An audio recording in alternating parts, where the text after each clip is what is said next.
Hello, everyone. Hello, Stacy.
Okay, it's 5 o'clock. Can you hear me okay?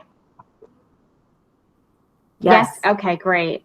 Well, welcome everyone. We'll get started. The meeting is being held in compliance with the Open Public Meetings Act and is open to the media and public. Notices were duly posted and the meeting was advertised in the Hunterdon County Democrat and Courier News. Formal action may be taken. Can I get a roll call, please? Ray Egbert. Carol Hampel. Here. Rob McCaleb. Here. Callan Pogorski.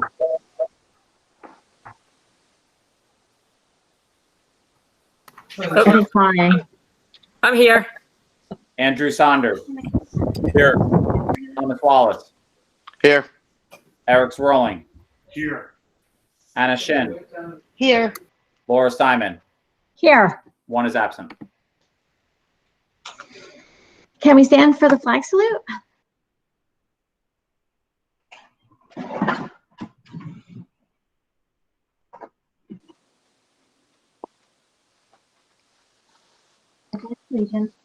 To the flag of the United States of America and to the republic for which it stands, Nation. one nation, under God, Visible. indivisible, With with liberty and justice for all.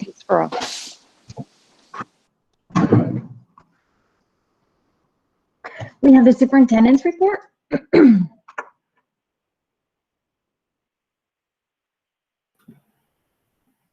Thank you. Good evening, everyone. Welcome to our board meeting. I'm going to, in a moment, share my screen, which has a presentation on it. So let me share my screen like I did with the American flag.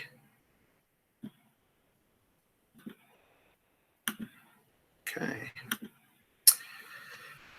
So I thought, so while I'm presenting, just so that you know, I can see my screen. I can't see you, but you can see me, hopefully. So Doreen, can you let me know, can you see my screen? Is it being shared appropriately?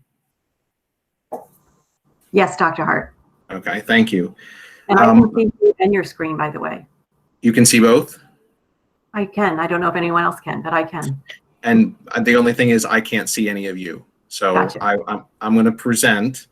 And as I'm presenting, I thought it was important since the board has not met as a full board since the middle of June, which was our last board meeting. There's been, quite a lot of development from the state of New Jersey as far as restarting schools. So I thought it would be important for me to at least provide the full board with an update regarding our work up until this point. So the goal of this presentation is to provide that update about the committee work that happened in the Restart Committee last week. The plan is in the process of being finalized this week and it's really taking shape. This is more of a status update for the Board of Education to know where we are. Now, I know that we've met in some committee meetings over the course of the week about a couple of weeks ago, but as this is an ever-evolving situation, I thought it would be important for me to update the board on our status thus far. So I want to begin with our school mission. Our mission statement talks about how we empower members of our community to lead purposeful lives with integrity, to cultivate a spirit of discovery, and to embrace connections in our diverse global society. And the reason why I want to start with this is because the onset of the pandemic back in March and our focus primarily being on the reopening of schools for September, I don't want us to lose sight of our school mission and our district goals that we worked really hard to achieve over the course of the past school year.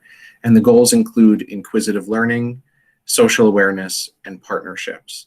So while tonight's presentation is really going to focus on the restart of schools, I want to let you know that I want us as a school community to make sure that we adhere to our mission and to our district goals amid this very challenging situation that we're presented with. So one of the things I want to provide for the board and let the public know is that the governor has outlined stages to reopening the state. And I highlighted two particular items here on the governor's stages. And the first is, what are some of those precautions that apply across all stages? So you'll see that we're in stage 2, and even as we move into stage 3, The governor's plan calls for washing hands regularly, wearing masks in public, respecting social distancing, limiting gatherings, disinfecting workplaces, and ensuring that there are no mass gatherings. So this provides us with some guidance and perspective as we look to reopen schools for the fall. Specifically, you'll see on the bottom of the screen, in stage 2 where we are right now, what can we expect for education and childcare facilities? Well, we know that we can expand with capacity restrictions. There's some potential for some in-person learning with modifications in K-12, and summer school and summer camps may have some limited in-person contact. So this is the stage, this is the place where we're really functioning as right now as we look to reopen schools.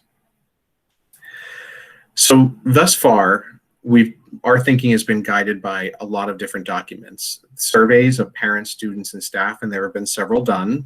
There was a survey done about virtual learning back in the spring before we left school. And most recently, there was a survey done for current parents and staff regarding reopening. Before we had our own reopening document, several other states put out their reopening documents, which really helped solidify some of our early thinking. The CDC is constantly coming out with deadlines. We've been in contact, or not deadlines, coming out with guidance documents, excuse me. We've been in contact with our school physician. CASEL has provided us a framework for SEL and wellness. The American Academy of Pediatrics has put out some guidance on reopening of schools. And there have been some other articles in various sources, including a New Jersey School Board's white paper. In addition to all of these sources, we've also maintained a lot of contact with our regional sending districts, as well as the Hunterdon County Department of Health. And all of this has helped guide our thinking. So what have we done so far? So far, back in June, a task force was created and it functioned like a think tank. This was prior to us having any guidance document from the Department of Education. And this think tank of staff and administrators developed considerations for reopening school and using all of those resources I mentioned on the previous slide. We broke into groups of facilities and transportation, governance and operations, instruction, technology, and wellness. And our goal was to really think about everything that we needed to consider, what we needed to think about in order to put our plan in action for reopening schools if we were to reopen in September. And notice when we called this meeting, we didn't know that we would be doing a reopening in September. We just started to think about what is it that we have to consider in order to make sure that we reopen schools. And because we didn't know about exactly what type of reopening we would have, we considered a virtual opening where everyone would open remotely, a traditional opening with restrictions, and a hybrid opening with reduced capacity, which would be some combination of A or B day, or week on or week off. So that began our thinking. And then the end of June, the Department of Education sent out their Road Back, Restart, and Recovery Plan for Education. This 104-page document provides minimum standards that schools need to adhere to, as well as additional considerations for schools to review, look at, and consider in order to reopen schools safely come September. So the administration developed some guiding principles after we looked at the New Jersey Department of Education document.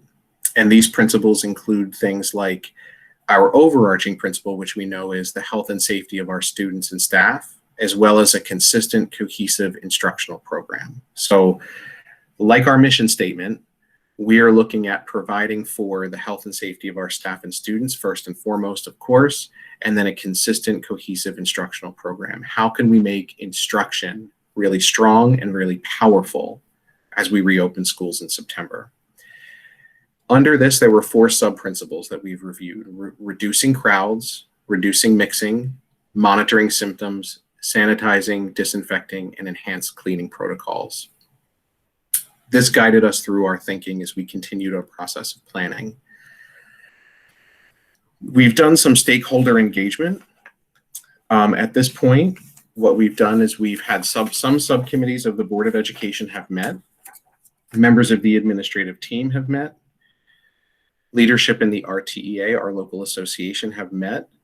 We had a focus group of parents to gather their input.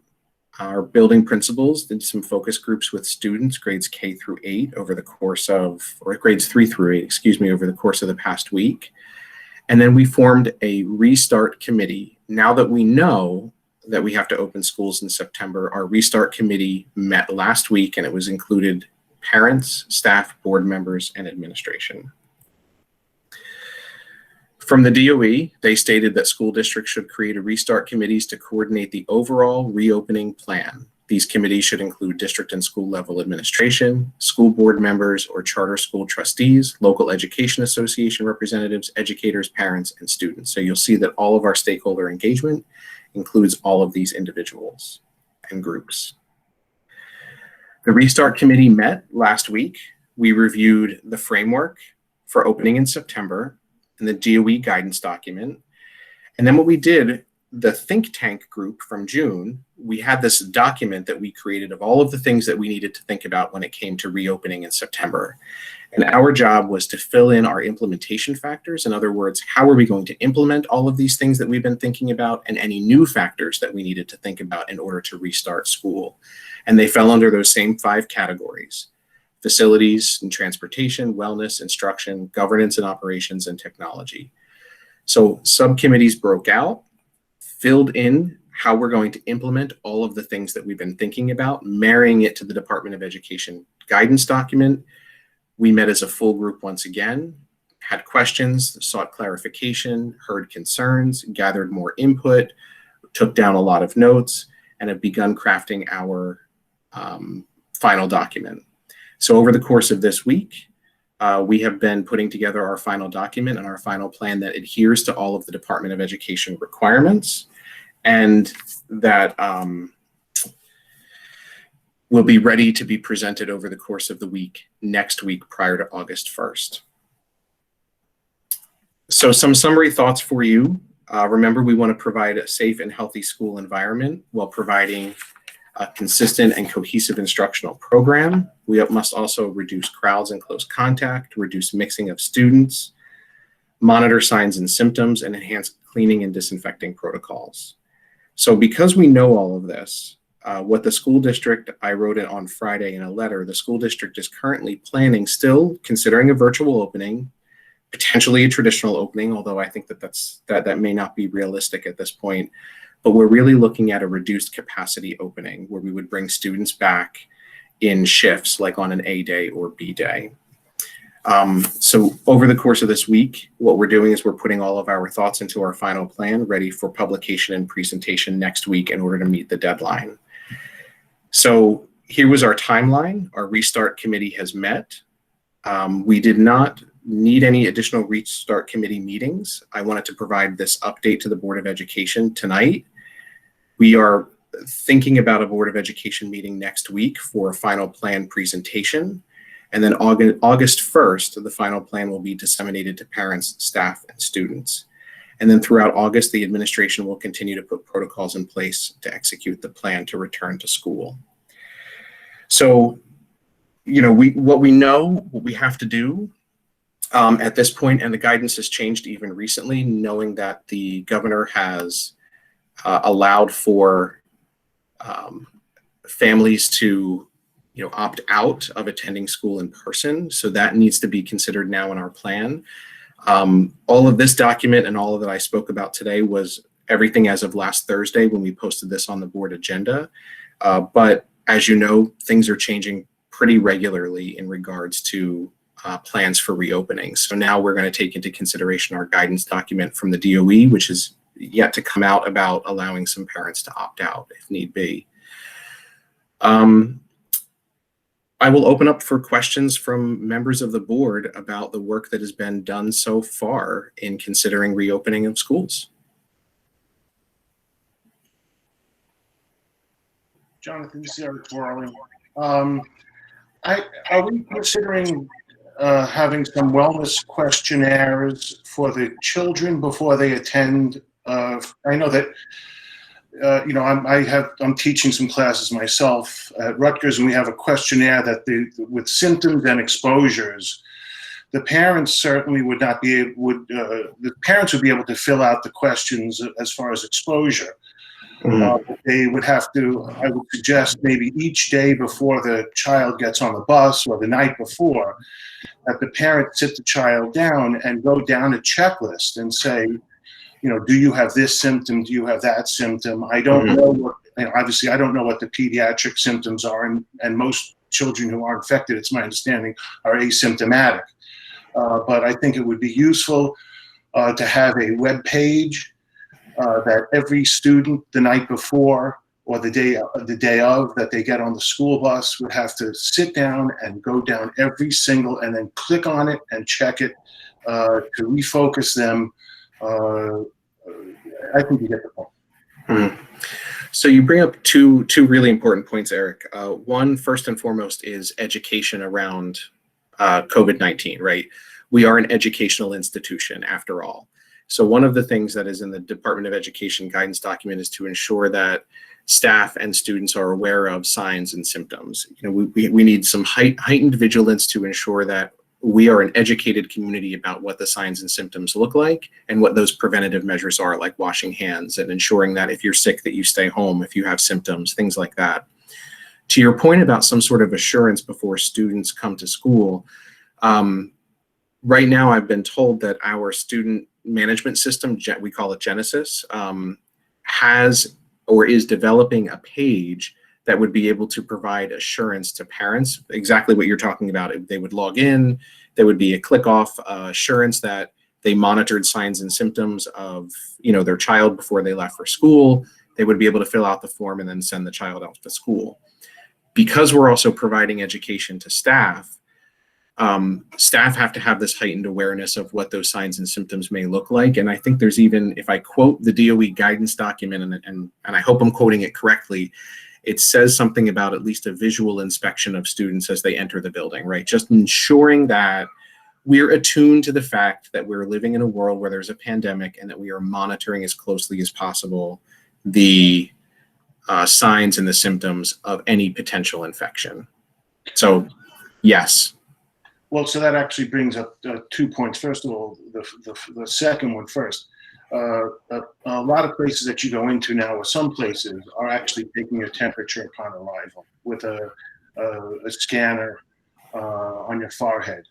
Are we planning to do that with each student as they get to the building at the front door, to scan their forehead to see if they have a temperature? Number one. And then the second thing is that the symptoms are changing. They come up with new symptoms as they get more of a database with regularity. So whatever symptoms you have on the questionnaire on Genesis, you should make sure that it's updated per the most recent data. Yeah, no, definitely understood. And one of the questions on the questionnaire with Genesis, or one of the things that we would ask parents to do, is to check the temperature before they come to school, so that can be done, so that we would only need to do random temperature checks or follow up with students over the course of the school day. In our conversation with the school physician, you know, he thought that temperature checks of every student every day would be an arduous task that would take away from instructional time.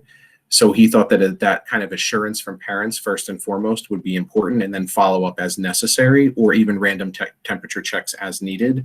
We have bought those thermometers that you see as you enter a store or a barbershop or a salon where they take your temperature. We have a bunch of them. So if we wanted to include or institute something like that, as there's fluctuations in the transmission rate, right, that might become something that's built into the plan. Maybe not now, but maybe if there's an increase in transmission, maybe we want to be more vigilant about that. We have the capability to do it. So we have that. And we are monitoring. The CDC always sends out information. Anytime that they send out more information about contact tracing, quarantining, signs and symptoms, even today, I got more information, and it's been updated in the document that will become our final document. Dr. Hart, oh, sorry. I thought you were done, Eric. No, that's okay. Asked and answered. Thank you very much. Okay. Yeah. Just to let you know, Central started their sports, and before anybody even gets out of the car, they are taking temperatures before you do anything. And they have the online form. Do they? You don't have to log into anything. It's just a web-based form that you can do right from your phone. It makes it very convenient. Oh, good. Okay. So- We, And, the- and camps are doing it as well. yeah, that was part of the guidance for camps. I remember in summer school was temperature checks of everybody. So it's not required in the DOE guidance document right now, but it's definitely something that we have the capability to do. So thank you. Well, this is Eric again. I'd like to say, I mean, we may not be required to, but I would certainly, in general, unless it's really prohibitive, time-wise, et cetera, that we are on the side of caution. So, I mean, if you can look into, really, would it take an extra 5 minutes at the opening of school, or would it take an hour and a half to scan every student? Rather than just then saying it's prohibitive, can we get some sort of real idea as to how prohibitive it would be? Well, it's Yeah. not just school, it's them getting on the bus too. Right. So, there's that to contend with. Yeah. Remember, if we're doing it at school, they've already been on the bus, so, I guess that's just sort of the logic and the thought behind it is we'd like the assurance prior to them leaving the home in the morning, which is the assurance document from parents. That's the purpose of that. By the time students have come into the building or entering the building, they may have come in contact with students on the bus and or students, on the walking path, to get into the building. So, I think logistics make it difficult, but then at the same time, you also have to think about the fact that, they've already come in contact with somebody. So, it's definitely worth considering and looking into. And we have the capability if we need to, especially if there are spikes in cases or we're looking at the transmission rate in Hunterdon County being something more, and we need to be more vigilant. So. What if you Good had question. parent volunteers on each bus? There's a lot of parents around. Maybe they want to that be the temperature check person. Those bus rides would be awfully long. But at least then you're getting half of the population on the bus, and then the rest of the population, like they've already gone through the checkpoint, and then you're dealing with the kids who are being parent drop off. Right. So it may, that type of scenario may help. I don't know. Yeah.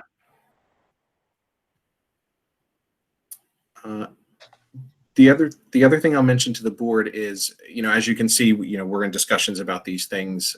So the plan is certainly forming. It'll be prepared for presentation if we have a meeting next Tuesday.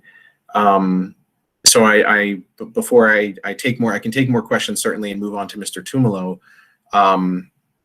I just want to mention to the board that I would like to hold a special meeting just to outline the full plan by Tuesday of next week. This way it can be disseminated to parents well in advance of that August 1st deadline. Do you want to find out who's available for next Tuesday? And I would suggest next Tuesday, 5 o'clock, and it would be a simple agenda, really just superintendent's report with the plan, questions, and then maybe a few agenda items.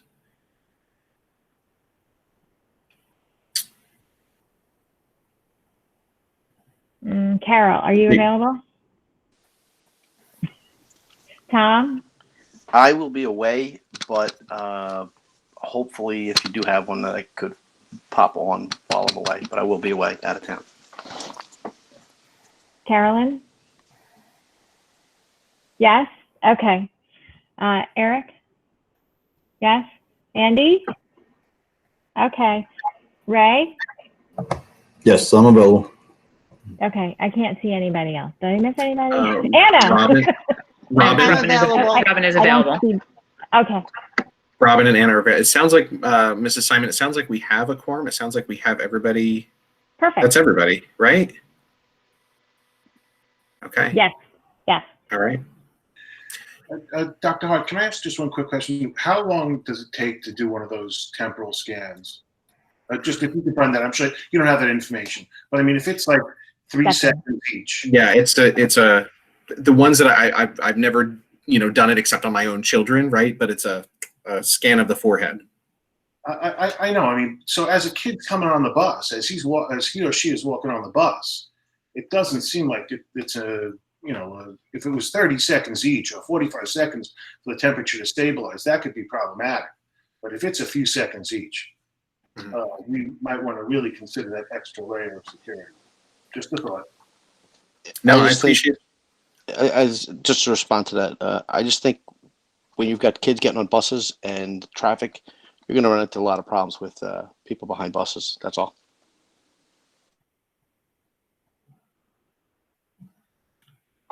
I mean, that's a good consideration, but I think that, you know, with what it is that we're trying to prevent versus inconveniencing somebody who is, you know, a cranky driver. If this is just, you know, increasing their weight behind the bus by another 15 seconds, deal with it.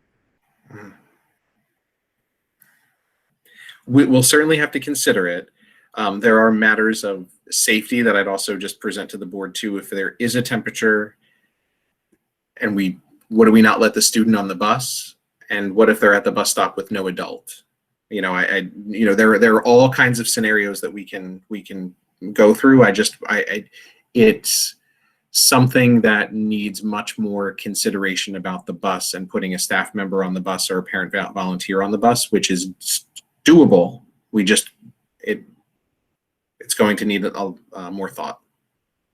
And we do have some time. I know that we have some board committees coming up over the course of the week this week to flush out some final details.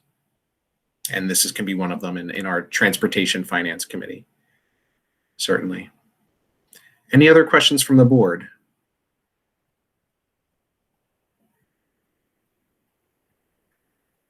Mr. Tumalo, we have Hello, provided. Hi, how are you? Great. How are you? Good. Good. Mr. Tumalo has provided the board with a HIB self-assessment for the past year.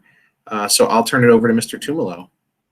Great. Dr. Hart, do you need me to share the screen or anything, or should I just speak to it? Whatever you'd like. I'm okay with you sharing the screen.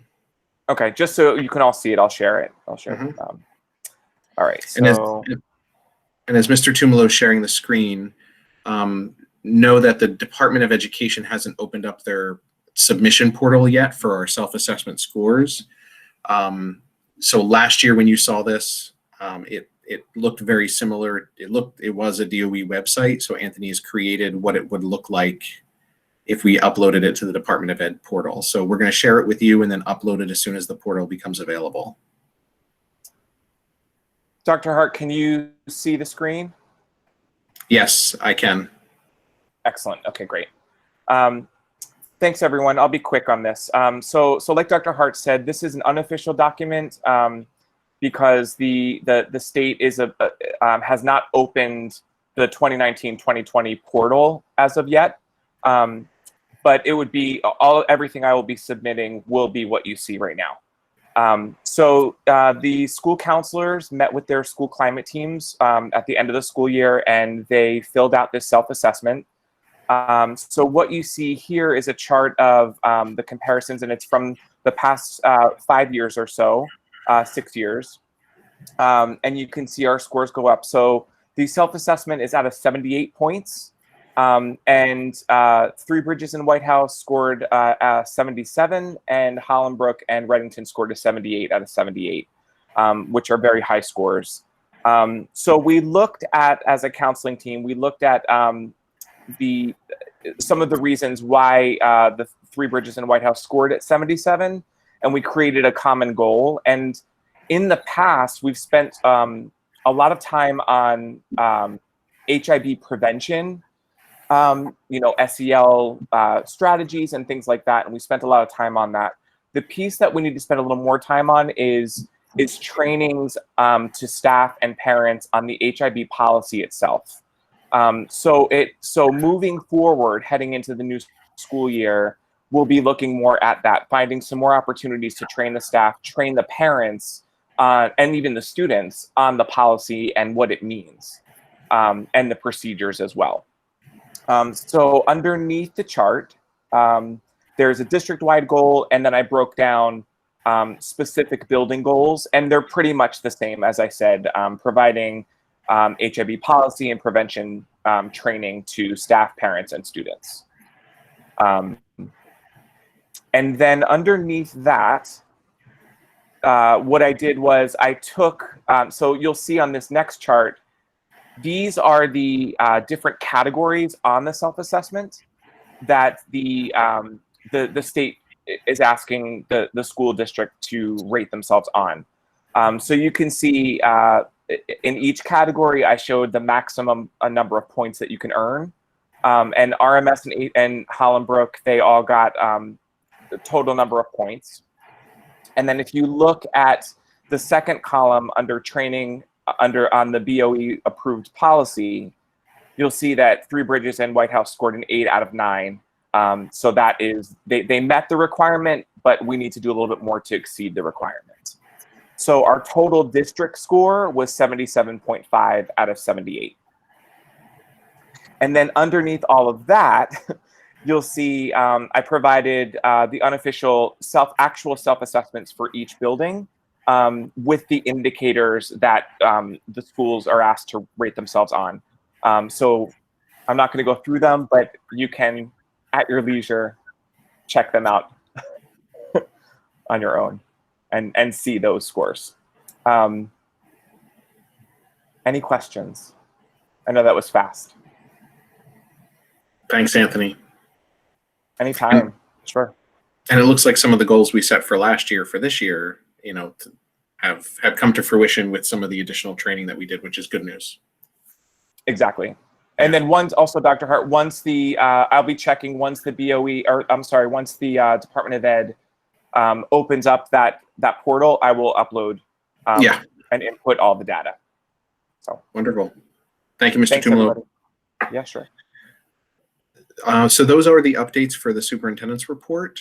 So I look forward to sharing with you our finalized plan next week at 5 o'clock, right? Is everybody available 5 o'clock? We can do it then? Sounds great.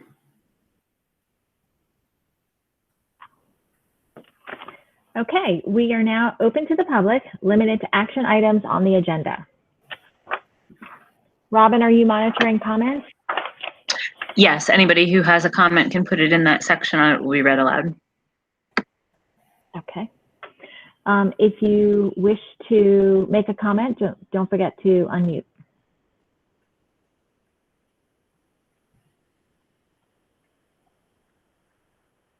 Not hearing any. Moving on to correspondence. We didn't have any correspondence since the last meeting. Administrative reports. Can I get a motion to adopt 1.01 to 1.02, please? So moved, Anna. Second, Ray. Ray, thank you. Are there any questions on those items? Not hearing any. Can I get a roll call, please? Ray Egbert, Yes. Carol Hampel, Yes. Robin McCaleb, Yes. Carolyn Pogorski, Yes. Andrew Saunders, Yes. Thomas Wallace, Yes. Eric Rowling, Yes. Anna Chin, Yes. Laura Simon. Yes. Passes. Moving on to the minutes. Can I get a motion to adopt 2.01 to 2.02, please? So moved, Anna. Second, Ray. All right, thank you. Are there any changes needed to the minutes? Not hearing any. Can I get a roll call, please? Ray Egbert, Yes. Carol Hampel, Yes. Ron McCaleb, Yes. Carolyn Pogorski, Yes. Andrew Saunders, Yes. Thomas Wallace, Yes. Eric Rowling, Yes. Anna Chin, Yes. Laura Simon. Yes. Passes. Finance and facilities. Can I get a motion to adopt 3.01 to 3.07, please? So move, Ray. Second, Anna. Thank you both. And we have a report. We do. The committee met on Wednesday, July 8th. We basically discussed the reopening, discussed virtual tentative options at that time, was virtual, in person, or hybrid for the fall opening. And we also discussed the options in relation to what a typical day would look like. Let's see, we discussed the 2021 capital projects. The Three Bridges boiler project is continuing. The boilers are expected to be received anytime as of then. It should have been received by now. The HBS roof project is nearing completion. The application for the Securing Our Children's Future Bond Act is on hold. And the LED lighting project for White House and Three Bridges is almost completed. And we also went over the other maintenance and IT summer projects as per the priority list. There was a hot air balloon incident that knocked over an HVAC unit on the RMS roof. Mr. Bohm is working with the insurance company to have the unit replaced since any internal damages is unknown. The budget update, Mr. Bohm updated the committee on the COVID-19 costs. These additional costs will be for long-term substitute supplies, overtime, and additional remote learning IT costs. These costs are unbudgeted and will be substantial. There's no recommendation until the cost can be determined. Mr. Bohm updated the committee with the New Jersey Treasurer's Report, May 2020. The state is still maintaining the end of August timeline to release final state aid amounts. A bond sale was passed by the State Assembly, but being reviewed by the Senate. I think that has since passed now. A bond sale could potentially reduce the likelihood of further reductions in state aid, and there's no recommendation currently. The committee also discussed the 180-day loss, then the health benefit bill, and Bill 799 or S993, which affects non-teaching staff and arbitration. For insurance and mold coverage, most insurance companies have dropped mold insurance coverage due to the claims rate in the past few years. The district was able to receive a quote from Rivington Partners that would provide the needed coverage, and the committee is recommending the approval tonight, and it's approximately $8,000 for a 3-year term. And then the finance agenda items and bills lists are normal in nature. And the next meeting is scheduled for August 4th, 2020. Great, thank you. Are there any questions on the minutes or the agenda items? Yes, I have a question. Ray, the mold insurance, was that 3.07, the pollution insurance? Let me Yes. make sure. So, yes, all right.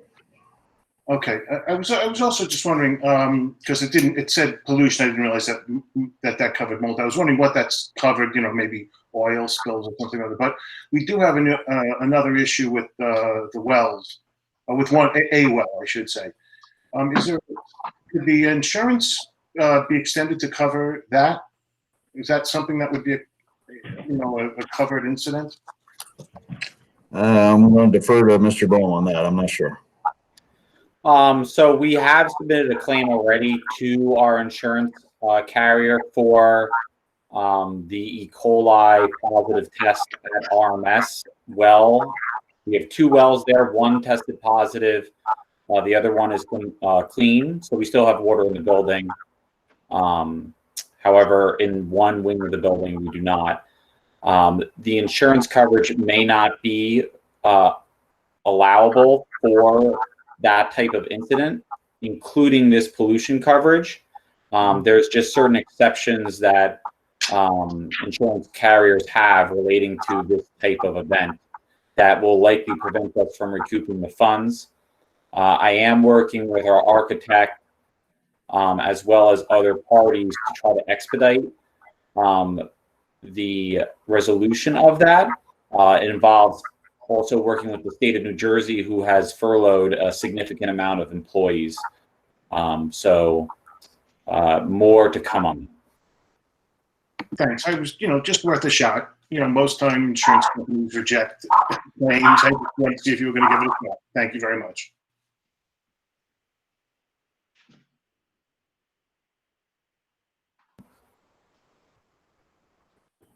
Are there any other questions on the minutes or the agenda items? Not hearing any. Can I get a roll call, please? Ray Egbert, Yes. Carol Hample, Yes. Rob McCallum, Yes. Carolyn Pogorski, Yes. Andrew Saunders, Yes. Thomas Wallace, Yes. Eric Swerling, Yes. Anna Shin, Yes. Laura Simon. Yes. Passes. Okay, education technology. Can I get a motion to adopt 4.01 to 4.07, please? So moved, Anna. Anna? Second, Carol. Carol, thank you.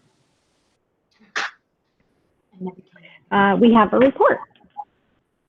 Okay, so the Ed Tech Committee met on July 7th virtually. We talked about reopening. So we had some main considerations, guiding principles that we worked with. So I'm just going to go through these minutes. As Dr. Hart mentioned, the deadline to communicate is 8/1. We are planning on focusing on a virtual opening and hybrid opening. That way we can be prepared for both scenarios. An A/B day hybrid model would allow us to adhere to guidelines for in-person setting as far as seating arrangements, numbers in classroom sizes. It reduces the impact if there is an occurrence of COVID-19. We can consider block scheduling as an option. And there would be a live broadcast from the classroom for virtual days. So the teacher would be broadcasting to the students that are home. And that would also provide considerations for buses, students who remain virtual, and the ability to pivot to full-time virtual if needed.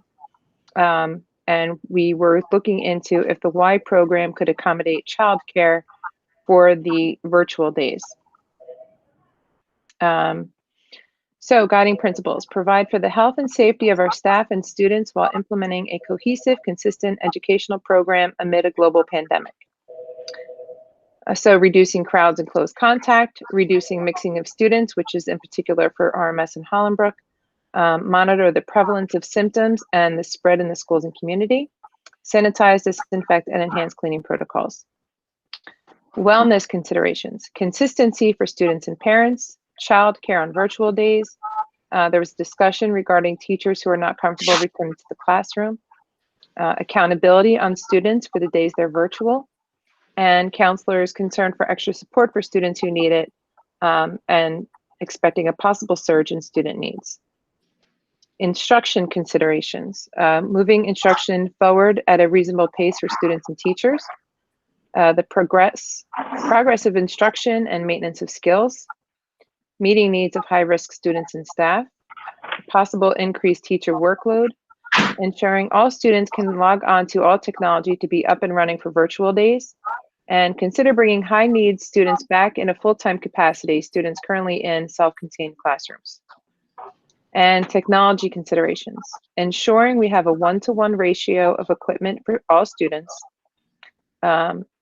Google Meet, consistency of platforms across grade level, i.e. Google Classrooms, and we noted that Google Meet is enhancing their software with benefits such as smaller group breakouts.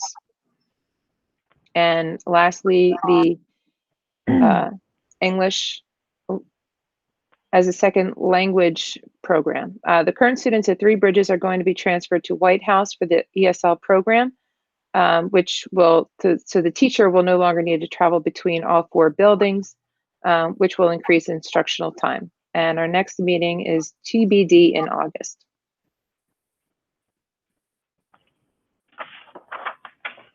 Thank you very much. Are there any questions on the report or the agenda items? This is Eric. Carol, I have a few questions. You talked about the technology needs of the students being met, and I appreciate that. The technology needs of the classrooms, do we have a camera, for each teacher to be able to give a lecture on camera? Do they have, the whiteboards and all the other things that are necessary for them to give, a lecture that's fully prepared? So we did talk about that, and there is a shortage of cameras probably for this very reason across districts. But if we can't get cameras, we can always still use the Google Meet. So the teachers can stream using Google Meet. Everybody has a camera built into their laptop, like we all have. So everybody has something built in. But if we were trying to get something more portable or external, they're on back order. Okay. There's a supply chain. Thank you. Have we also checked on, does the district have the bandwidth? I'm not sure if we're using the right terminology. Do we have the bandwidth to have however many classrooms sending out a video signal simultaneously? We've talked about that in our technology meetings, and we have the capability to increase our bandwidth if need be. So we anticipate that we would be okay, especially with a limited number or reduced capacity of students sitting in classrooms on devices, that we would be able to increase our bandwidth or use our current bandwidth. But I mean, like, there's a download and there's an upload. I mean, we would have, let's say, 30 classrooms all at the same time uploading a video signal simultaneously. Just something to look into and, check, how much data that takes, what sort of a plan that would require, et cetera, et cetera.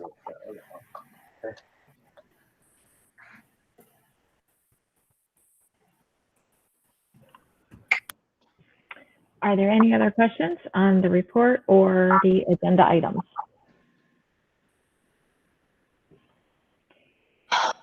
Not hearing any. Can I get a roll call, please? Ray Egbert,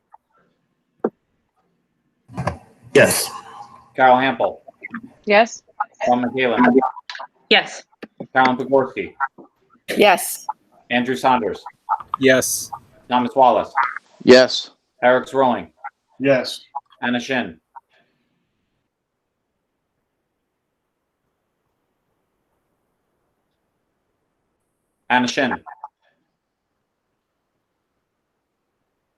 Laura Simon, Yes. passes. Personnel. Can I get a motion to adopt 5.01 to 5.12, please? So moved, So Tom. moved. Ray, I heard Ray. Who's the second? Second, Tom. Tom. Got it. Thank you. And we have a report. Is Anna here?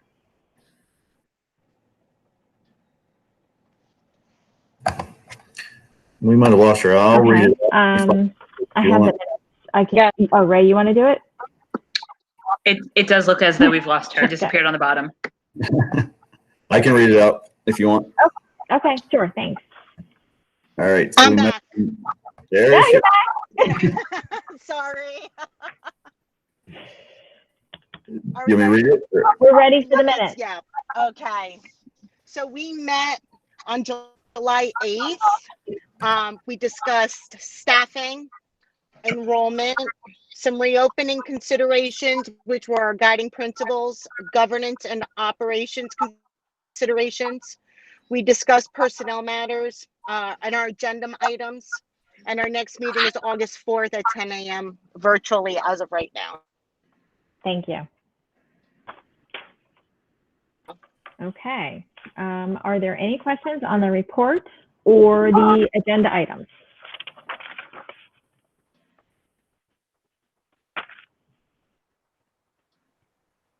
Not hearing any. Can I get a roll call, please?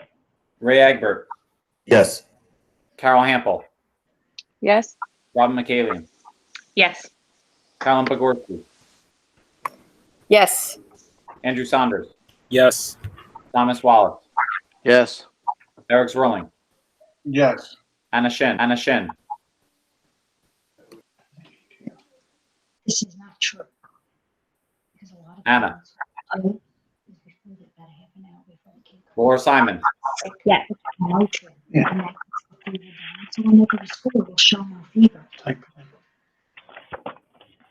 We have communication. Can I get a motion to adopt 6.01 to 6.02, please? So moved, Ray. Second, Carolyn. Thank you. And we have a report. We actually have two. We met virtually on June the 11th regarding the continuation of policy alert 219. So our first set of policies were on postnatal accommodations. We determined it was a good idea so that procedure is put in place and consistent with LAD. Ability to provide accommodations in all building is already present. Policy and regulation on administration of medication. This set of policy and regulation permits self-medication for adrenal insufficiency as well as asthma and life-threatening conditions. It aligns with our current epinephrine policy, and it is mandated.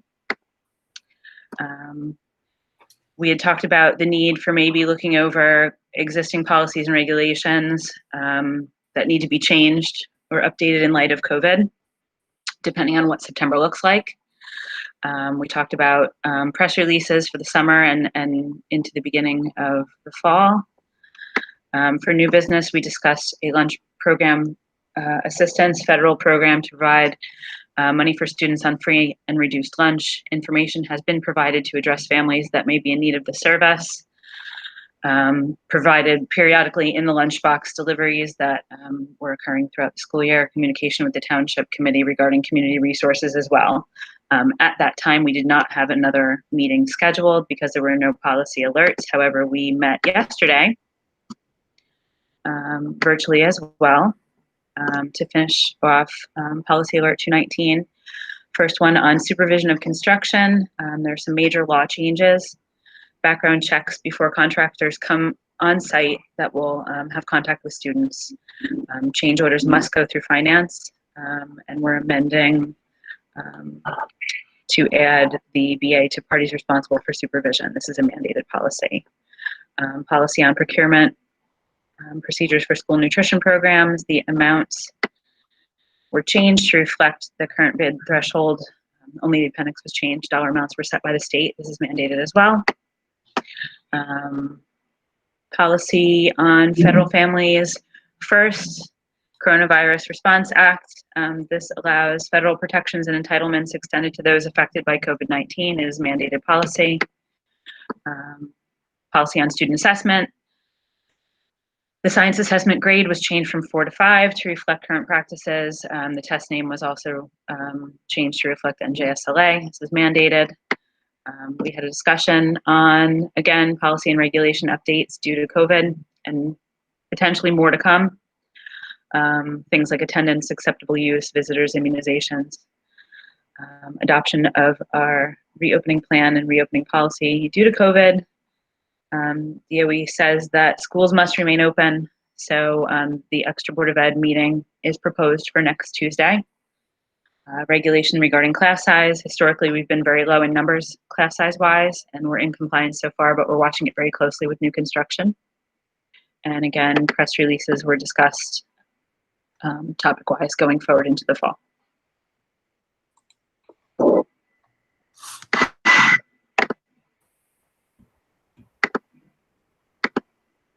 Great, thank you. Are there any questions on the 2 sets of minutes or the agenda items, the policies?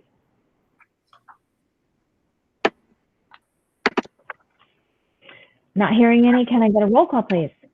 Ray Egbert, Yes. Carol Hample, Yes. Ron McCaley, Yes. Carolyn Pogorski, Yes. Andrew Saunders, Yes. Thomas Wallace, Yes. Eric Zroing, Yeah. Anna Shin, Yes. Laura Simon. Yes. Passes.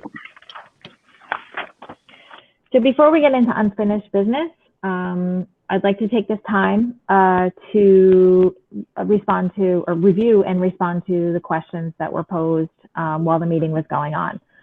Robin, are you able to start us off? Yes, I sure am. So a lot of the questions that I'm seeing that are there, at least preliminarily, have been answered in a lot of the minutes for our meetings. So I don't know if all of these questions still stand as is, but we might need to kind of recap what was said. Virtual lessons, will they be available the night before or early the morning of school? I think certain things in terms of the instruction itself we don't really have that availability as of now, correct? I'll pass that to you, Dr. Yeah, I can certainly take it, Robin. So one of the things that I think is important for us to remember and the conversations, and I'll talk in terms of the conversations that have occurred in that restart committee meeting, we've learned a lot from our school closure in the fall. And we recognize that because we're still in this situation where the pandemic is a very real thing, when we closed school in March, remember, we thought we were closing for 2 weeks, right? And that was our initial direction from the governor. We've had the luxury of learning from March and having the summer to start put together preliminary plans. And because of that, we've also had the opportunity to survey parents and staff and students regarding their experience from March. So I'll start by saying that some of the things that we've learned and some of the things that came back from the survey was that if we're going to be in this pattern of virtual, hybrid, in-person instruction over the course of the better part of the school year, it would be prudent for us to ensure that there was some more live instruction that would occur, in real time for students. So there's a recognition there, and there's a consideration there that is being put into the plan. The other thing that we learned too is about schedules for kids, right? We recognize that children really thrive off of predictable schedules where they know what they're expected to do on a daily basis. And a hybrid opportunity, an A day, B day, or weeks on, weeks off, days in school and days out of school, can be troubling enough, but having some kind of predictable schedule, whether you're in school or out of school, is something that we thought would be important for us to consider when it comes to planning for reopening in September. We are prepared to give Chromebooks one-to-one for students in all grades K-8. We are looking for to learn from the spring. We've somebody asked about, I think Mrs. Fiore asked about survey results. I have them, preliminarily. I mean, I could even share them, the results. And if about coming back to school, and it looks like the vast majority of it, when this was given, right, which was prior to the guidance that came out from the DOE or the announcement from the Department of Education that said that there's this going to be this option for parents to stay home, that's going to impact our planning. But in regards to the parent survey that went out recently, I'm just trying to bring it up. I believe, and this was prior to the announcement, that the vast majority of parents felt as if they were going to send their child back to school, or children back to school. 63% of parents said, I'm sending my child back to school. 30% said they were unsure, and a lot of the unsureness came from wanting to know the plan, prior to being able to really make a determination. And then there were some concerns with about 6% of the population due to another factor or some other consideration that they wrote in the survey in the comment box. Let's see. When it comes to students with IEPs, our new Director of Pupil Services is on the meeting, but I will say that the state guidelines say that we have to implement student IEPs to the extent that they're written. So we have that. We're planning to do that too, and we're also considering what else we may do with special populations of students with disabilities that may be in our self-contained classes. When it comes to, quarantining and contact tracing, that comes in collaboration with the Department of Health, right? So if there is a positive case, we recognize, and the nice thing about the hybrid model is it would allow us to shift to virtual instruction if we need to, if there was an impact of a positive case. So we know that one positive case of a staff member could impact, students and ask students and staff to quarantine for a number of days, which we would have to work with the Department of Health with, the quarantine, whether or not it's a quarantine for a number of students or staff, or whether or not it's a building shutdown or a district shutdown and we have to go totally virtual again. And I think some of the other questions might have been answered in the committee minutes. Yeah, looking through them very quickly. Ones that were not addressed yet are plans for social distancing. That was asked. Yes, social distancing, face coverings, those are in our guiding principles. You know, keeping desks 6 feet apart. You know, that was all in our guiding principles. Yeah. Robin, is there anything else? Yeah, I'm doing a quick read through real quick. Dr. Hart, can you hear me? I can. Is Mrs. Wells? Yeah, just because it said that, I guess Robin wrote that if anybody wishes to speak. My questions were regarding the IEP and will teachers be online all day instead of just the morning? Because my issue is, you know, both my husband and I work, and I'll be teaching. I already know that I'm in a self-contained classroom in another district. I'm supposed to right now, as it stands, be at work 5 days a week. Right. And my son can't sit on the computer and look at what the teachers post at 8 a.m. in the morning and go through it all by himself. And I'll tell you that they did 1 meet a week. And that was not enough for him. And I can tell you that he backslid. And it's just unfortunate. So my question is just to really think about these students that are not going to have the help at home, that these teachers are going to be available live and in person for students that truly need it. Yeah, point well taken. And there are opportunities that we're looking at building into the schedule where there can be more opportunities for small group or pulling of groups, like in those breakout groups that Mrs. Hample mentioned during her committee report, that Google's going to have that capability, hopefully, where we can do more small groups and more tailored instruction, even if it is virtually. Okay. So yes, thank you. I appreciate it. Thank you for your comments. Thank you. There was a question about whether next week's BOE meeting will be open to the public. Yes, it will be. And I think a lot of the other ones were addressed. Mm-hmm. Somebody asked about the new hires and for what schools. Those are in the minutes. Yeah, they're on the agenda. Robin, I'm sorry. Hi, this is Jessica Lestek. I know I did ask a question. I don't think that we've gotten to it yet. So Dr. Hart, I know you talked about the parents being responsible for temperature checks and filling out those symptom forms prior to the children coming into school. So my question is, if the parents are very busy in the morning, or if they didn't fill out the form or take the temperature for any reason, would that be identified prior to the children going into the building? Or would they be prohibited from going into the classroom until a parent was contacted? How is that going to work? Yeah, so the initial thought was having a mechanism for, you know, a staff member to ensure that they got to that student, and that school nurse could do the follow-up before they went to class. Just to ensure that we did, in fact, get a verified temperature check or something like that. And again, initial thought, right, there will be a mechanism for the follow-up there. But just making sure that we get that, either one, get that assurance, and if we don't get that assurance, then two, then we ensure that we get a follow-up from the school nurse. Okay, thank you. Mm-hmm. The only other thing I see addressed is school hours, and will they be reduced? So we're finalizing our schedule right now, and everything will be available next week. So know that our public meeting next week, everything will be available. And I'll go back to my previous statement, and this is not yet concrete, but we are looking at creating a predictable schedule for students that they could adhere to, that whether they're learning at home or learning in school, that they have a predictable schedule that they can adhere to.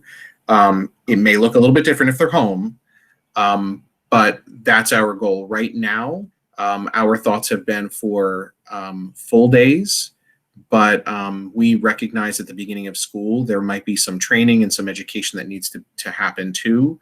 You know, so we're looking at full academic days at this point. Beginning of the school year, we're looking at professional development days, perhaps some early dismissal days, but that's what we're looking at right now.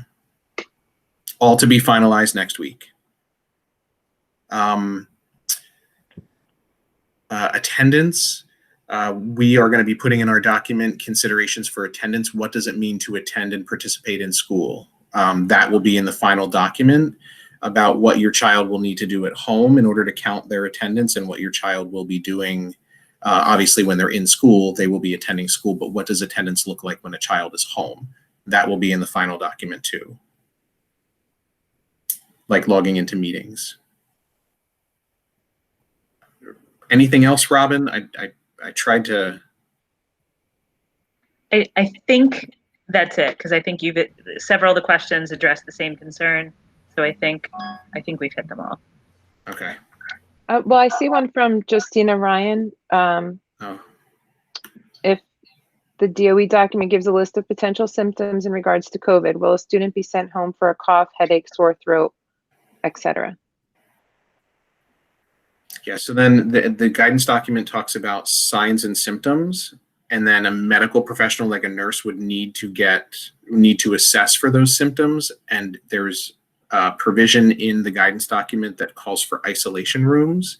And if necessary, potentially a student or even a staff member appearing in that isolation room if the nurse makes the determination that those symptoms may be COVID related, so that then that parent can be contacted and the child go home. That's outlined in the guidance document, which will make it into our final plan.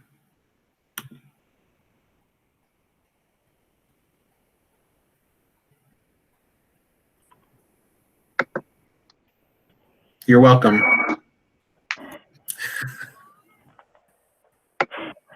Oh, it's going to be interesting.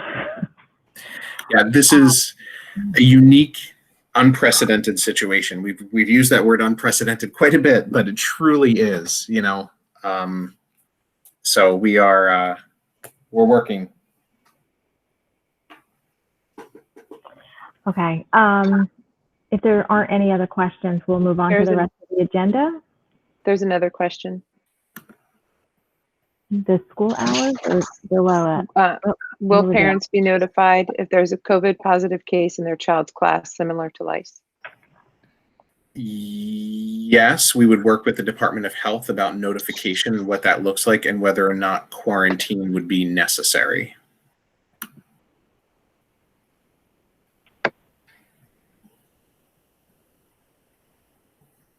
Wouldn't quarantine, I'm just talking, wouldn't quarantine automatically be necessary? Like if so I know, so this is the thing, right? Close contact has a specific definition from the Department of Health. So we would have to work with the Department of Health to determine close contact. Just because a child was in a class with another student who was positive, and I'm just making up this as a hypothetical scenario, if they're 6 feet apart, that's not considered close contact, right? It's within 6 feet for 10 minutes or longer is considered close contact. So a singular positive case is something that I would need. It has to be handled on a case-by-case basis with the Department of Health in regard to what close contact is defined as and whether or not quarantine is necessary. So a positive case doesn't always mean close contact. So they're two separate things. Close contact would imply quarantine or a positive case, or travel to the 30 some odd states that are now on the quarantine list from the governor. All right. Well, hopefully we get more information in the next board meeting when all the documents are finalized. Okay. Can a board member speak now? Of course. Yes. Okay. A couple of questions. First of all, I'm certainly glad to hear that we're discussing, professional development days, regardless of how we go, whether we go all virtual or hybrid. It's really important that we make sure that our teachers are comfortable with online training, so that they, the technology of offering lectures, and there's, switching between a camera of themselves and their whiteboard or their desktop. And so, I'd like to see, if it can, that fully developed, what that training would look like. Because no matter which direction we go in, they're going to have to be very comfortable with that. Yeah, agreed. Because that's, the children are not going to be engaged unless they actually see their teacher every day and there's some give and take with them.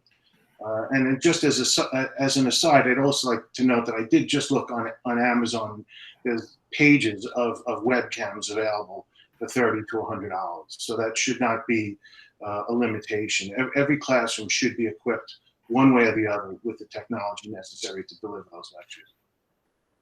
Thanks, Eric.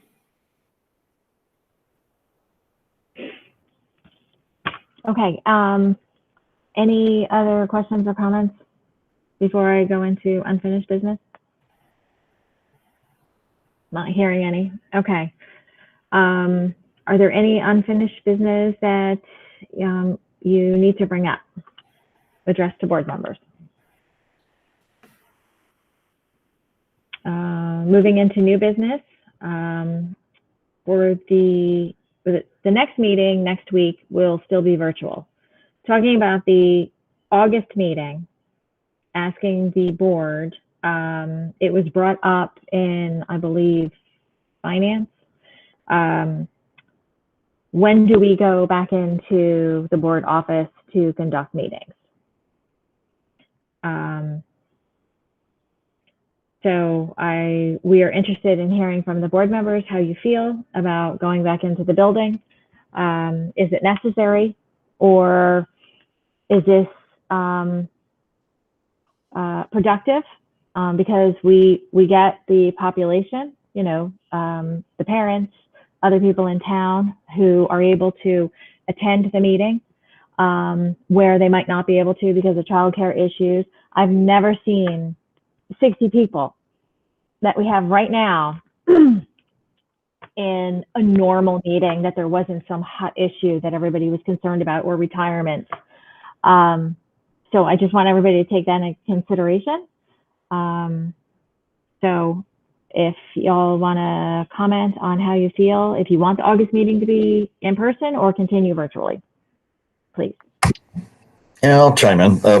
Originally, I thought we should have it in person, just because as school leaders, we should, if we're asking schools and or kids and staff to come, we should show up at school. But I'm changing my mind now just because of the attendance. I mean, I've been here 8 years. We've never had the 60. We've only had maybe 2 or 3 at any meeting. So I really like the attendance. Obviously, it's all COVID related. A lot of people are showing up right now, but I think going forward, it will afford a lot more people to attend these meetings, and I'm enjoying it. Like I said, over the 8 years, I've invited a lot of friends to come. They don't come. So 60 people, I'm enjoying it. So my vote would be to continue virtually. Just for I agree attendance. with that. Right. I agree with that. If there's going to be, we need to keep it open for the public to be able to attend. And if it's a crowded room, then that's not keeping everybody safe. And also just to point out that our August meeting is the same day as the new parent high school orientation at Central, and that affects a couple of us. So, Jonathan. We moved it, so it didn't conflict with the parent. I know we moved it, so it didn't conflict with the parent orientation. It starts at 6:30, but I don't anticipate that we would be. Because it was originally the last week of August, right? It was originally then, and we moved it to the 18th, knowing that the 25th was going to be the parent. I'm looking at my calendar. 25th. Wait, did we move our meeting to the 18th? Yeah, that's what I have on my calendar. Oh, then never mind. Okay. Oh. My bad. I didn't update my calendar. All right. Thanks, Carol. I thought honestly I remember moving. Sorry for the little heart attack. Yeah. Okay. Board members, how about Carolyn?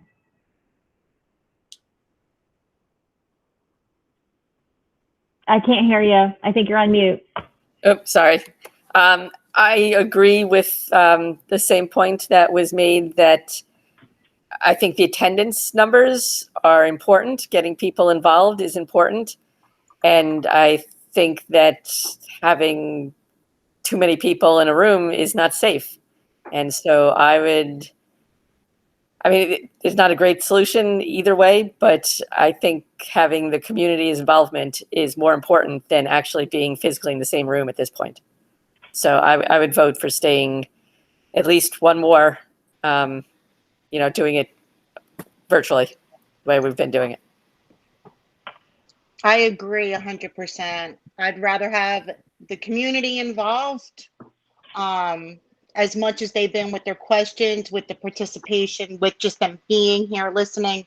Then if that's what it's going to take to stay virtual, if having them come virtually is what it's going to take to have the participation, then I go virtual all the time for that. Yep, I agree with Anna and others. Appreciate the community involvement. I also think that it is 2020 and online virtual meetings are just the new norm. So I'm totally okay with this setting. Excellent. I'm going to play a devil's advocate for just a minute. And if we expect teachers and students to be showing up, then why can't we? Like, if we're going to do hybrid for school, why don't we do hybrid for meetings? We did discuss that. Yeah. But I think it says something if our small numbers won't go into a room together. I think it puts something out there.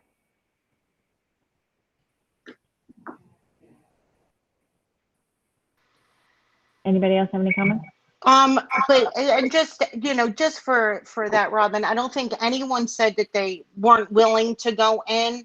I think seeing 60 people participate in our meetings shows us how important these virtual meetings have really been, that people are showing up. On average, we've had 60 people. There are some meetings we've had over 100.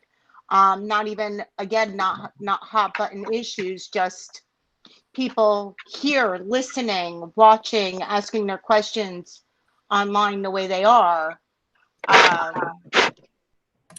And also to note, Robin, I mean, we've always had the method for the community to participate, to ask the questions. You know, we've had the whatever we had before. I forget what software we were using, the YouTubes or whatever. The YouTube channel, yeah.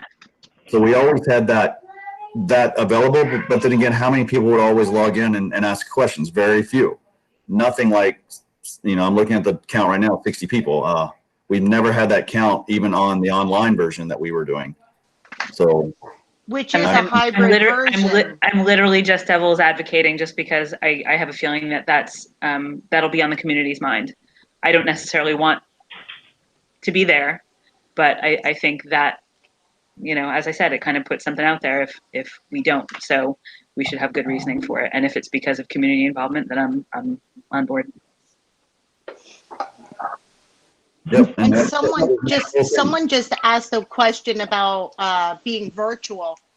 We've been hybrid and we've been virtual, and we've still never had this participation. We may have one or two community members in the meeting physically, and that's very few and far between. And we've only had max of 5 or 6 people participating through the online stream. Again, we've never actually seen this amount of participation on a regular basis for our meetings, which is why now it's becoming an issue of discussion, a topic of discussion, not, Well, I'd like to just weigh in here and say that, first of all, I think that no information is lost here. I think everything that needs to be said is said by us on the board. All the presentations have been made. Everybody can see it. Any documents, whatever, you can actually see people's faces. So that's not lost. There's a tremendous amount of community participation, as everybody has made the point repeatedly. So I don't think anything is lost. There's a lot gained by the participation. And I'll say, as far as showing up in person, as an individual, I speak for myself, obviously. I am by far the oldest board member. My kids are long out of college. And by the fact of my age, I am at risk. And I don't know that I would personally be comfortable attending in person. And if I had children in the district, first of all, they would be grandchildren. And whether I would have them attend or whether I would have them do all virtual, I don't know. But, so I don't think this is an issue of courage. For me, I if you want to know the truth, I may not attend personally. Just saying, because the question was asked. Okay, thank you, all board members. So it looks like August, Dr. Hart, will be virtual. I think nobody wants to sit next to me at the board table anymore. Okay. Is there any new business, any other new business you would like to bring up for the board? No? Okay. We're now open to the public. Anything on or off the agenda? So you can ask about Christmas. You can ask about anything you want. More comments? Just some things regarding meeting status. So people saying that they thought it was more convenient for parents to log in rather than attend. And then back to just a bit of a another COVID issue. If we've got kids obviously who are sent to school, they've got a fever but get Motrin or Tylenol up on the way to school. How do you defend against that? How do you kind of protect yourself against that? I think the answer for that is, now more than ever, I think it's important to really be prudent about your own health and monitoring your own symptoms and your child's symptoms. And I think that if you suspect or notice a fever in yourself or your child, I think that you have to stay home. I mean, that just has to be the rule. Staff members, if they're symptomatic, if they're not feeling well, I think that it's important to stay home from work that day. Parents, I think it's critically important that if your child wakes up and has a fever, that fever reducing medication is not appropriate at that time, but rather, it's really, that's the opportunity to call the school and say, look, my child has to be absent today. We don't want to put anybody at risk ever, but I think now is the time to do that. You have to, notice the signs and symptoms and be vigilant about the signs and symptoms, and stay home if you have signs or symptoms. I think to kind of quell maybe some parents that we don't know of it right now, but I think there will be something statewide in regard to attendance just to make this maybe a little less of an issue going forward, because it always has been kind of that 10% rule. So I think we're just seeing the tip of what policy and regulation is going to be, and things that are going to change due to the health situation that we're in. Sorry, I have a dog chorus behind me. There is one more question regarding training for substitutes. We have training for substitutes coming up at the end of August, and the training will, of course, focus on things that substitutes need to know, but does have components about COVID and COVID-related school operations.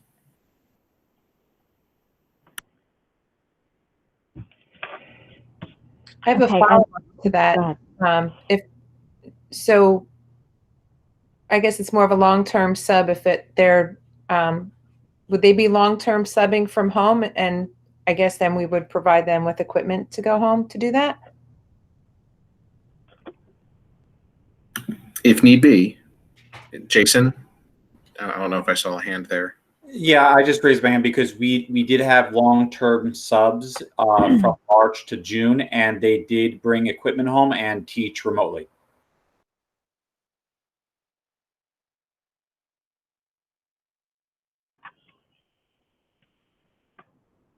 You good, Carol? There was one more question about starting virtual. The only thing I'll say about starting virtual is that the guidance from the Department of Education and the governor's direction has been to open school in September for some in-person instruction, which is why we're looking at the hybrid model.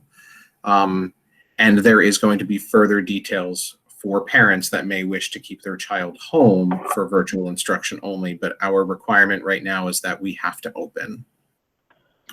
I'm wondering too if some parents are wondering if they opt for the virtual, will it be will it be easy to change to an in-person later? Like, can they change their status throughout the year?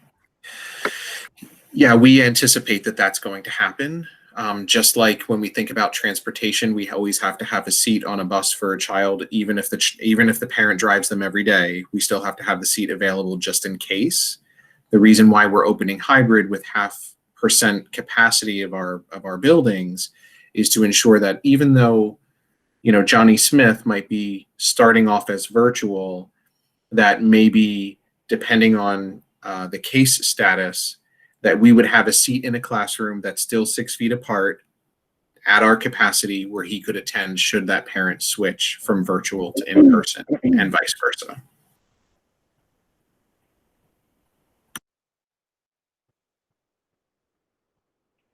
Are there any other questions? In regard to disinfectant, we're obviously, we tout being a green community, so a lot of our cleaners are green products. We need to make sure that our products are actually proven disinfectants.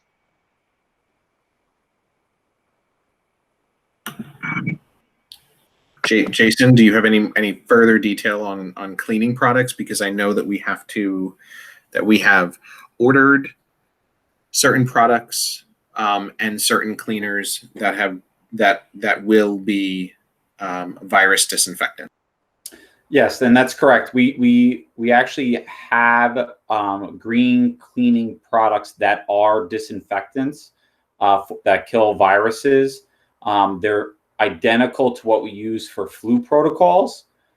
So a lot of what we will be doing for cleaning and then disinfecting is very similar to our enhanced flu protocols, but now we will be doing that district-wide on a daily or rotational basis. So a lot more cleaning and disinfecting. There's specific hospital grade disinfectants that we use in certain instances that are green in nature. So just realize that there's certain products that we are allowed and not allowed to use in schools. And all of that has to be approved by the New Jersey DEP. And we have to post all ingredients for cleaning products and other products that are exposed to students and staff on our website, which we do, and we are going to make more apparent. So that way, if parents or staff have any concerns, they can look at every single item that's contained within the products we're going to be using.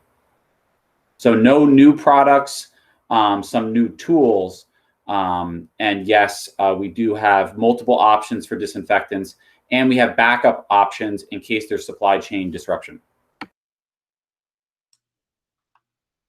This is Eric. One of the few very fortunate things about the COVID virus is that it's not a very sturdy virus and that it can be killed relatively easily. It has to be done frequently. You have to disinfect the surfaces, but you don't have to use anything particularly caustic to do it with.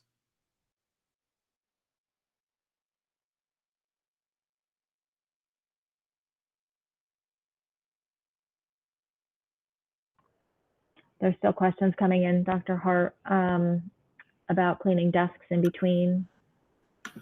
I don't think, did you want to get into that, or has that been decided about keeping them in the room? Yeah, we're looking at scheduling students at the middle school.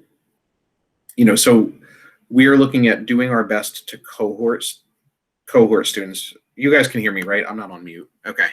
To cohort students to the extent possible in the middle school, but in order for us to run a middle school schedule, there's going to and keep students up with their academics and their individualized instruction and IEPs, ESL, and all of the other services that they get, there's going to have to be some movement. So right now what we're looking at is trying to cohort them as much as possible for periods during the day, right? Maybe the first 3 periods, it's the same students. And, the middle 3 periods and the last 3 periods where they're grouped together, they may still have to move. But we are looking at scheduling that right now to see if we can reduce that movement. Every teacher, though, Jason, from what I understand, will have in their classroom disinfectant sprayers, wipes if needed. And am I missing anything else? So every classroom, not RMS, every classroom is a little bit different, but a lot of our classrooms have sinks with soap and water, which is the preferred method for cleaning. So we are going to be scheduling specific times for students to clean their hands. But classrooms that don't have sinks will have wall-mounted hand sanitizers. That's right. And spray bottles. And there's other solutions that and barriers that we're looking into and have already ordered for specific reasons in specific classrooms.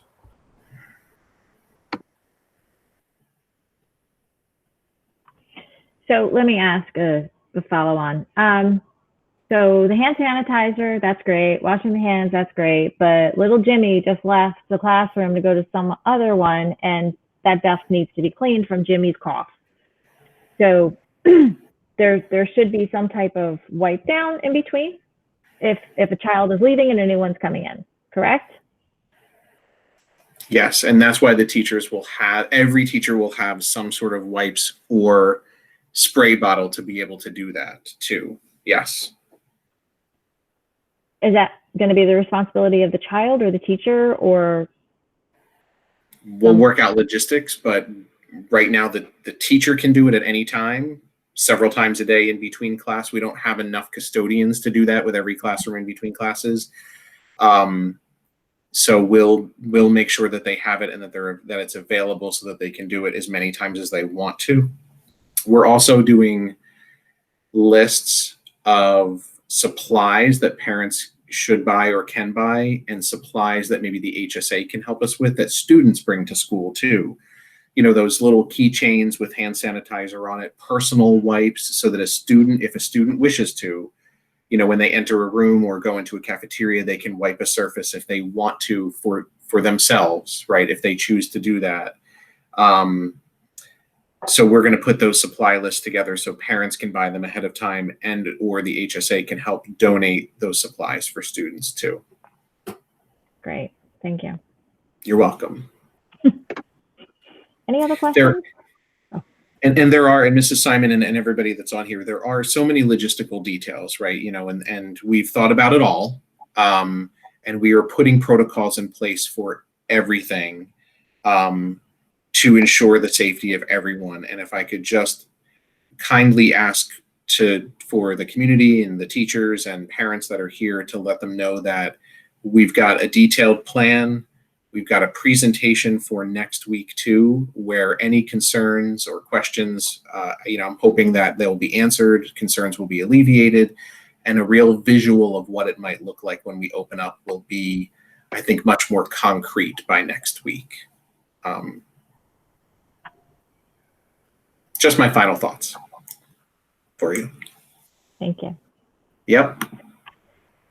Okay. So if there's no further questions. One regarding staffing. So I'll summarize. Lots of talk about forming school pods for private teaching. How is the district thinking about this, especially if there's no contract for teachers right now? Wondering if teachers will be recruited away.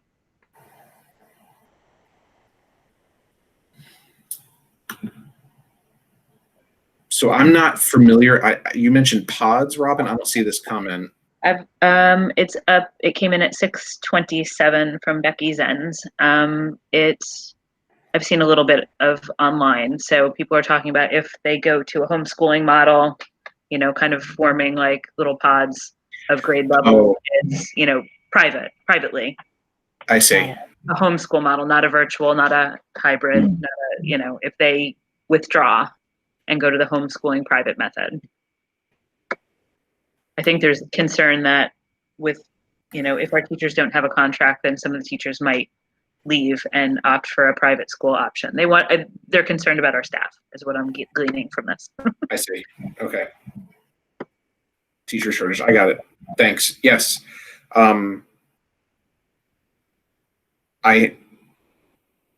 Thanks for your question, for your comment. I'm not sure that I'm familiar with the pods the way you're talking about them. It's not been discussed between me and my conversations with the teachers that I've been in touch with in the local association. So for me and for Reddington, I'm not aware of that being a concern and an issue right now. But thank you. And yes, Mrs. Ryan, there will be automatic hand sanitizers installed. We have one at the board office right now because we are working in the board office. So we are installing, I guess you see them in doctor's offices and Walmart and other places where it's attached to the wall, the hand sanitizer dispenser. We have those that are attaching to the wall. And we also have in vestibules where visitors would come in, there's the ones that stand on a stand too. So that we'll have them in various places throughout the building, and hand sanitizer in every classroom too, as well as the sink with soap and water. And you're all welcome. I appreciate the questions. I understand that this is really a difficult situation and there are a lot of questions out there, so we appreciate the questions.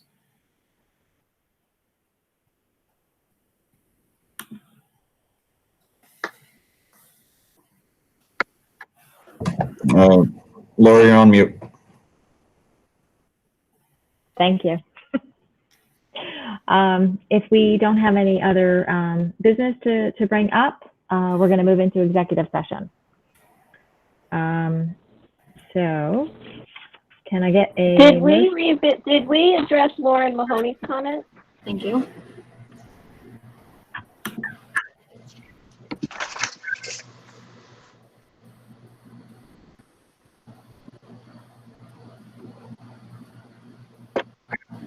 That was actually the point that I had brought up before. Maybe they were not on the meeting for that. Something to consider the modeling of a Google Meet. So having us meet in person and then allowing community participation outside of that. Well, what we had discussed before, the board, there was a consensus that they felt it important due to the volume of people that are participating virtually now that we have the meetings in this format, that we would continue this for a brief period of time.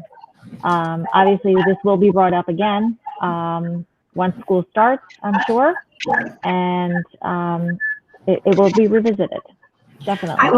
Hi, Laura. It's Lauren, and I'm on, and I was on when you took the consensus. So I really appreciate the comments from the board members who really said that leading by example is probably a good move. A lot of the staff members are feeling many of the concerns that you yourselves voiced. And while this is true that the virtual format has been exceptionally well attended by the community, I think if you continue to have your virtual meetings through Google Meets, but you as the board model some social distancing in the boardroom and set up the meeting so that the community can attend via virtual, that would sort of give us a model of what it would look like in our classrooms, and give you the feel of how that would set up and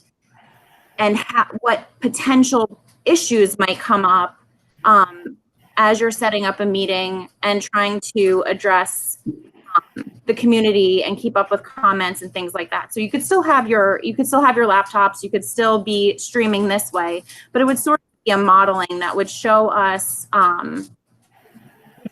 what this would kind of look like. And I think that would bring a lot of relief to staff members' minds, because we just don't know what this is going to look like. So just an opportunity before the school year starts to sort of test it out and do a dry run with all adults, so that we can sort of get the feel of it and tweak for kids just to know what we're expecting. I So guess that- you weren't on the March meeting. We did do virtual distancing in our March meeting right before the pandemic and everything closed down, and we were 6 feet apart. Okay. Yeah, it's definitely something, you know, we'll do the virtual for August, and then we'll revisit it. It's just at this time until school opens.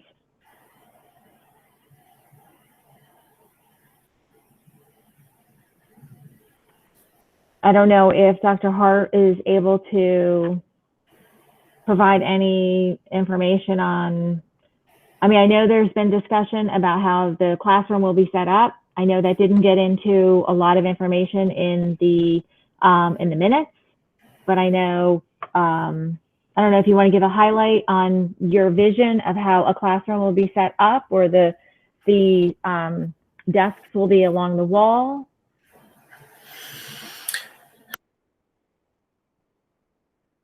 I just muted myself. I certainly can.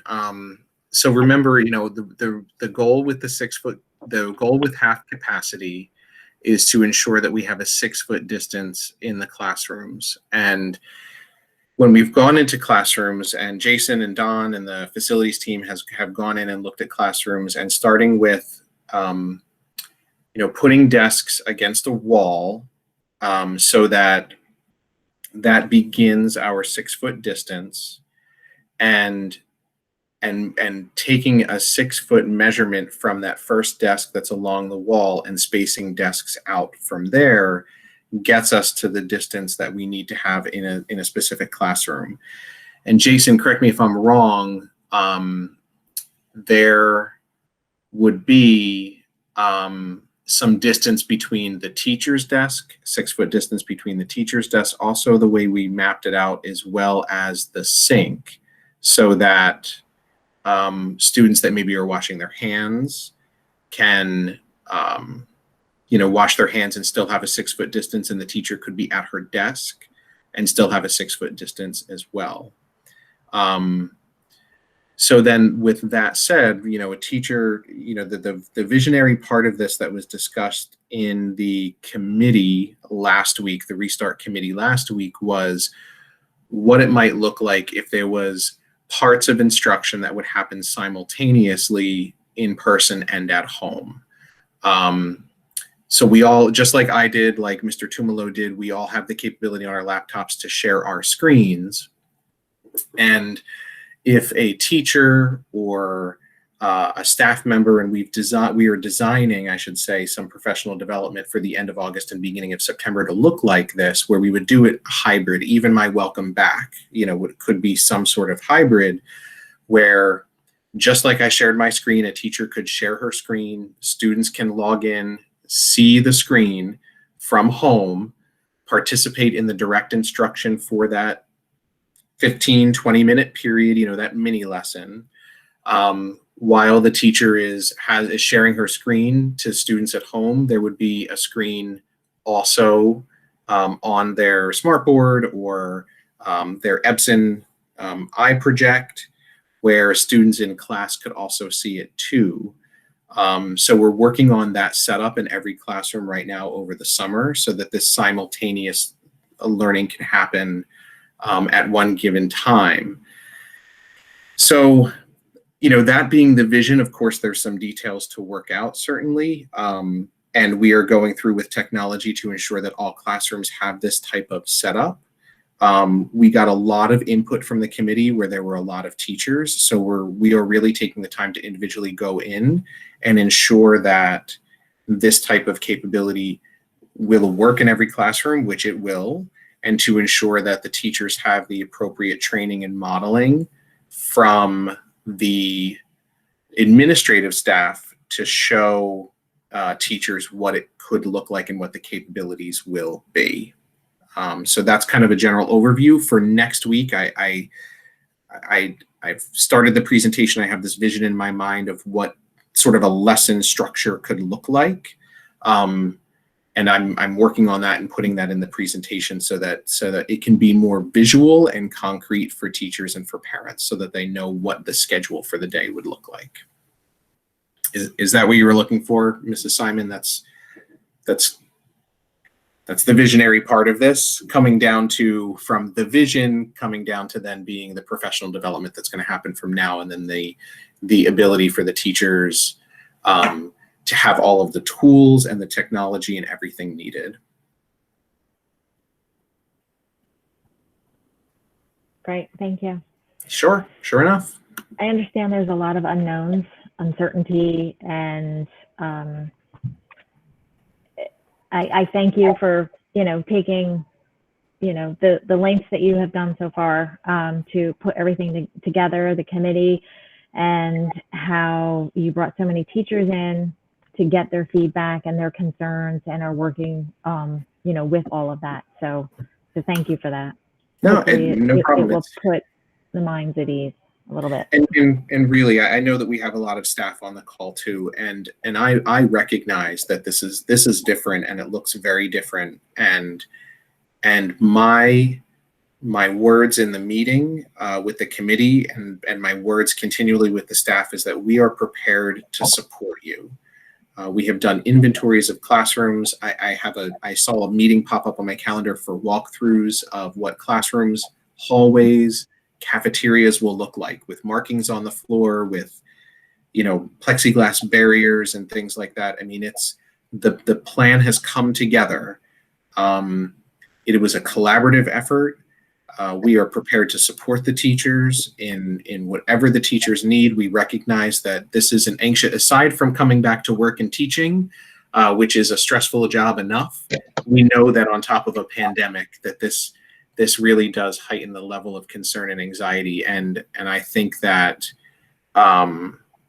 it's really critically important for teachers to feel as if they will have the tools and the support and the guidance from the administrative team that will make them successful, which makes our students successful. And that's the ultimate goal here.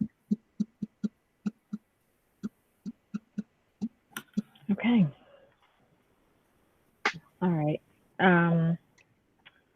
Can I get a motion to adjourn to executive session in accordance with the Sunshine Law to discuss a legal update and negotiations for approximately 30 minutes, at which time the board expects to return to public session where action may be taken. The matters discussed will be made public if and when the circumstances requiring confidentiality no longer exist. However, it is not presently known when such circumstances will exist. Can I get a motion? So moved, Anna. Anna and Laura, I'm sorry, real quick, there was one comment about who to ask questions to if before next week's meeting there were more questions. Please email me and I can direct your question. Either I can answer it or I can direct your question to someone who can. So send concerns to me. There you go. Thank you, Robin. Can I get a second, please? Second, Ray. Ray, thank you. Roll call? Ray Egbert. Yes. Carol Hample. Yes. Ron McHale. Yes. Carolyn Pogorski. Yes. Andrew Saunders. Yes. Thomas Wallace. Yes. Eric Zerling. Yes. Anna Shin. Yes. Laura Simon. Yes. All right, it is So I'll see you in executive. 6:48. All right, goodbye, everyone.